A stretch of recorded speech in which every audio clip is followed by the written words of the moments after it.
ప్రతిపాదిస్తున్నాం. మహాత్మా జ్యోతిరావు పూలే గారు చెప్పినట్లు చదువు లేకపోతే జ్ఞానం రాదు, జ్ఞానం లేకపోతే నైతిక విలువలు ఉండవు, నైతిక విలువలు లేకపోతే అభివృద్ధి సాధ్యం కాదు. సమాజంలోని అట్టడుగు వర్గాలకు చదువు ఒక్కటే ఉంటే ఇవన్నీ లభిస్తాయి. నిజమైన విద్య సాధికారతనిస్తుంది.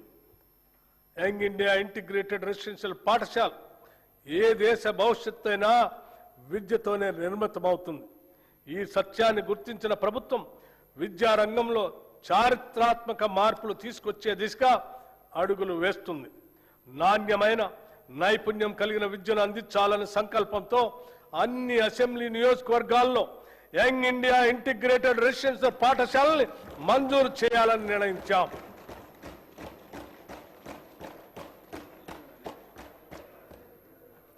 తెలంగాణ సమాజం ఒక ఉమ్మడి వసుదైక కుటుంబంగా SC, ST, BC, minority, OC విద్యార్థులు ఒకే చోట చదువుకునేందుకు వీలుగా అధునాతన వసతులతో 105 యంగ్ ఇండియా ఇంటిగ్రేటెడ్ రెసిడెన్షియల్ పాఠశాలలు నిర్మిస్తున్నాం. ఇప్పటికే 79 స్కూళ్లు మంజూరు చేశాం. 40 చోట్ల నిర్మాణ పనులు వివిధ దశల్లో ప్రారంభమయ్యాయి. ప్రాథమిక విద్యను బలోపేతం చేయడానికి 33 జిల్లాల్లో 1362 ప్రీ ప్రైమరీ విభాగాలను పైలట్ ప్రాజెక్టుగా ప్రారంభించాం. రాబోయే విద్యా సంవత్సరంలో ఈ కార్యక్రమాన్ని 2000 నుండి 2500 ప్రభుత్వ పాఠశాలలకు విస్తరించేందుకు ప్రణాళిక సిద్ధం చేస్తున్నాం. బాలికల విద్యను ప్రోత్సహించేందుకు 2025-26 విద్యా సంవత్సరంలో 93 కస్తూర్బా గాంధీ బాలిక విద్యాలయాలను young India institutes of excellence గా ప్రకటించి 120 కేజీబీవీలను ఇంటర్మీడియట్ స్థాయికి పెంచాం. తెలంగాణ పబ్లిక్ స్కూల్స్ ఎంపిక చేసిన ప్రస్తుత ప్రభుత్వ పాఠశాలను ఆధునిక మౌలిక సదుపాయాలు, శిక్షణ పొందిన ఉపాధ్యాయులు, డిజిటల్ సదుపాయాలు, ప్రత్యేక రవాణా వ్యవస్థలతో అన్ని వనరులతో కూడిన క్యాంపస్ గా అభివృద్ధి చేయాలని ప్రతిపాదించాం. ప్రీ ప్రైమరీ నుండి 12వ తరగతి వరకు 1500 మంది విద్యార్థులకు విద్య అందించబడుతుంది తెలంగాణ పబ్లిక్ స్కూల్స్ లో. అధ్యక్ష, విద్యార్థులకు పౌష్టికాహారం మానవ మనుగడకు అంతిమ లక్ష్యం మేధస్సును పెంపొందించుకోవటమే. ఈ కార్యక్రమాల ద్వారా తెలంగాణ ప్రభుత్వం ప్రతి బిడ్డ, ప్రతి బాలిక, ప్రతి విద్యార్థి కలలకు జీవం పోస్తుంది. తెలంగాణ విద్యార్థులు ఎదిగితే తెలంగాణ రాష్ట్రమే దేదీప్యమానంగా ఎదుగుతుంది. ఈ ఉద్దేశాన్ని సాధించడం కోసం మా ప్రభుత్వం విద్యార్థుల పోషణ, విద్యా ఫలితాలను మెరుగుపరచడానికి వీలుగా 2 నూతన పథకాలు ఈ బడ్జెట్లో ప్రవేశపెడుతున్నాం. విద్యార్థులకి బ్రేక్ఫాస్ట్ పథకం 2026-27 విద్యా సంవత్సరం నుంచి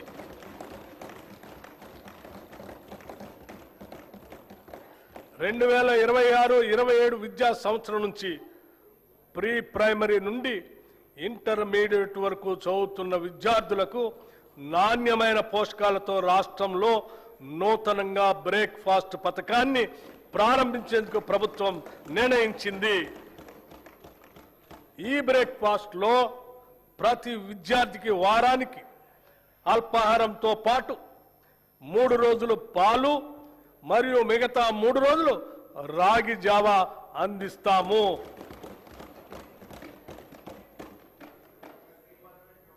This landmark initiative will improve nutrition and health outcomes, increase attendance and punctuality, reduce dropouts and absenteeism.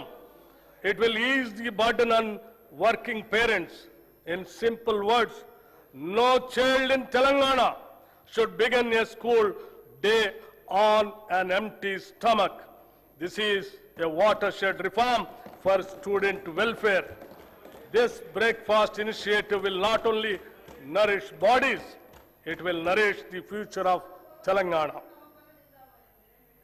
Intermediate విద్యార్థులకు మధ్యాహ్న భోజన పథకం ఈ రోజు నేను ప్రకటించబోయే మరో అత్యంత ముఖ్యమైన సంస్కరణ.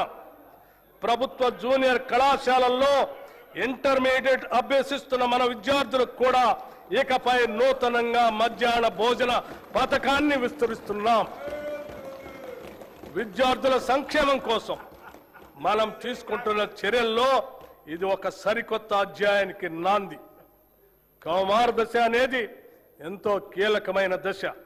ఈ వయసులో తీసుకునే పోషకాహారమే వారు నేర్చుకునే సామర్థ్యాన్ని మరియు దీర్ఘకాల ఆయుష్ను నిర్ణయిస్తుంది.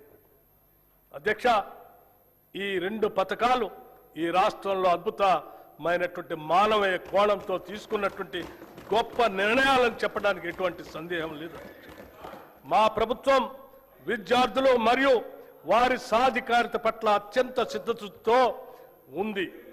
దివ్యాంగ విద్యార్థుల శారీరక వైకల్యం వారి విద్యాభ్యాసానికి మరియు ప్రగతికి ఏమాత్రం అడ్డంకి కాకూడదనే ఉద్దేశంతో అటువంటి వారికి తగిన తోడ్పాటు అందించే లక్ష్యంతో ఇంటర్మీడియట్ విద్య చదువుతున్న దివ్యాంగ విద్యార్థులకి రెట్రో ఫిట్టెడ్ మోటరైజ్డ్ వాహనాల్ని పంపిణీ చేయాలని నిర్ణయించాం.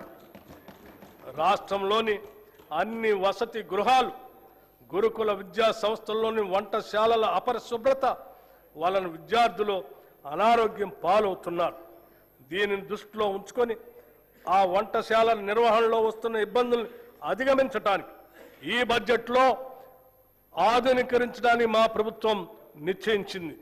అన్ని వసతి గృహాలు, గురుకుల విద్యా సంస్థల వంటశాలల ఆధునీకరణకు కోట్ల రూపాయల ప్రతిపాదన 100 కోట్ల రూపాయలని ప్రతిపాదించాం. రాష్ట్రంలో పాలమూరు శాతవాహన విశ్వవిద్యాలయ ఆధ్వర్యంలో ఇంజనీరింగ్ మరియు లా కాలేజీలు, తెలంగాణ విశ్వవిద్యాలయం ఆధ్వర్యంలో ఇంజనీరింగ్ కాలేజ్, మహాత్మా గాంధీ విశ్వవిద్యాలయం ఆధ్వర్యంలో లా మరియు ఫార్మసీ కాలేజీలు, Rajiv Gandhi university of knowledge technologies ఆధ్వర్యంలో మహబూబ్ నగర్ క్యాంపస్ను నూతనంగా మంజూరు చేశాం. వీటికి అదనంగా ప్రభుత్వ పాలిటెక్నిక్ కాలేజ్ కోస్కీని ప్రభుత్వ ఇంజనీరింగ్ కళాశాలగా అప్గ్రేడ్ చేశాం. స్టేషన్ గన్పూర్, కే సముద్రం, గంగాధర, ధర్మపురి, పాకాల్, కోస్కీ మరియు దేవరకద్రలో కొత్త ప్రభుత్వ డిగ్రీ కళాశాలలు ప్రారంభించాం. దీంతో రాష్ట్రంలో ప్రభుత్వ డిగ్రీ కళాశాల సంఖ్య 149కి పెరిగింది. రాష్ట్రంలో ఉన్న 57 పాలిటెక్నిక్ కళాశాలలు అడ్వాన్స్డ్ టెక్నాలజీ సెంటర్లుగా ఉన్నతీకరిస్తున్నాం.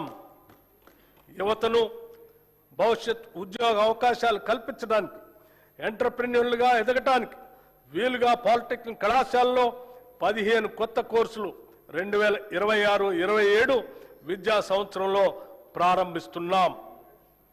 విశ్వవిద్యాలయాలు, పరిశోధన సంస్థలకు సంబంధించి భూ విజ్ఞాన, ఖనిజ శాస్త్ర పరిశోధనలకు ప్రత్యేకంగా doctor Manmohan Singh earth sciences యూనివర్సిటీని భద్రాద్రి కొత్తగూడెం జిల్లాలో స్థాపించాం. అలాగే రాష్ట్ర విశ్వవిద్యాలయాల్లో న్యాయ ఇంజనీరింగ్ కళాశాల ద్వారా కొత్త ప్రొఫెషనల్ కోర్సులు ప్రారంభించబడ్డాయి. మౌలిక సదుపాయాల అభివృద్ధి కోసం ఉస్మానియా విశ్వవిద్యాలయానికి 1000 కోట్ల రూపాయలు, వీరనారి చాకలి ఐలమ్మ మహిళా విశ్వవిద్యాలయానికి 400 కోట్ల రూపాయలు ఈ బడ్జెట్లో ప్రతిపాదిస్తున్నాం. మిగిలిన విశ్వవిద్యాలయాలకు కూడా అవసరమైన నిధులు కేటాయిస్తున్నాం.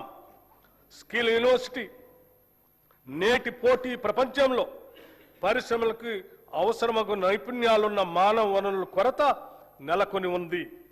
చాలా సందర్భాల్లో ఇంటర్మీడియట్ మరియు డిగ్రీ కళాశాల నుండి ఉత్తీర్ణులైన వస్తున్న మన విద్యార్థుల్లో ఆశించిన స్థాయిలో నైపుణ్యాలు ఉండటం లేదు.